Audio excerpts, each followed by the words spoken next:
નમસ્કાર, ગુજરાત 7 ન્યૂઝમાં આપનું સ્વાગત છે। અમદાવાદના જશોદાનગર પુનિતનગર રેલવે ફાટક નજીક એએમસીના એસ્ટેટવાળાએ ગેરકાયદેસર દુકાનો તોડવા આવતા સ્થાનિક દુકાનદાર ભાગ્યદેવ કરિયાણાની દુકાન તોડતા માલિક એવા નર્મદાબેન કુમાવત એ તેમના વિરોધમાં કર્યું હતું અગ્નિસ્નાન। પરિવારમાં અન્ય સભ્યોએ પણ આત્મદાહની કોશિશ કરી હતી। સમસ્ત વેપારીઓએ દુકાન ટપોટપ બંધ કરીને રેલી સ્વરૂપે વટવા જીઆઈડીસી પોલીસમાં એએમસી વિરુદ્ધ રજૂઆત કરવા રેલી સ્વરૂપે પહોંચ્યા હતા। પોલીસની 10થી વધુ ગાડીઓ બંદોબસ્ત માટે સાથે આવી હતી। મહિલા 80%થી વધુ દાઝી જતા તેની સ્થિતિ અત્યંત નાજુક થતાં મામલો વધુ ગરમાયો હતો।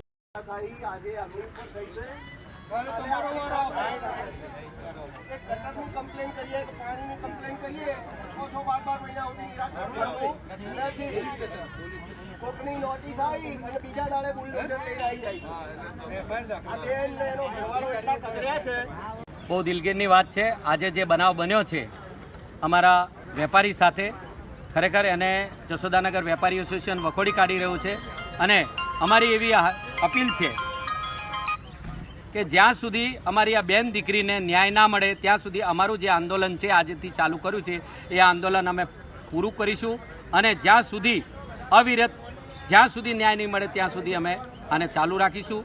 વિગતની અંદર એવું છે કે આ અમારો જે વેપારી છે એની 40 વર્ષ જૂની દુકાન છે અને 40 વર્ષ પહેલાં એના પપ્પા એના દાદાએ આ દુકાન બનાવી હતી।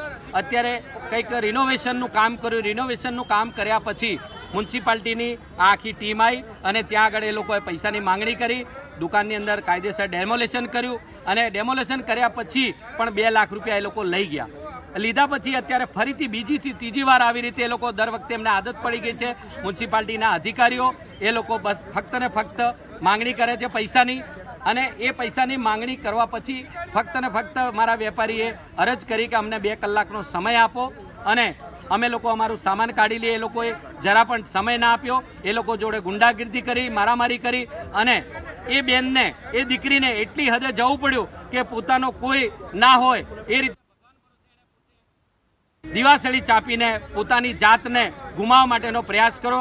ખરેખર એકવાર ફરીથી હું વેપારી એસોસિએશન તરફથી, જશોદાનગરના બધા નાગરિકો તરફથી આ અધિકારીઓને ખરેખર કડીથી કડી સજા મળે અને એ લોકો જે બી લાંચ રૂશ્વતખોરી થઈ ગઈ છે એ લોકોને, પોલીસને મારી અરજ છે, નેતાઓને મારી અરજ છે કે એ લોકો મોટામાં મોટી કાર્યવાહી કરી, સખ્તથી સખ્ત કાર્યવાહી કરી અને ન્યાય આપો એવી વિનંતી।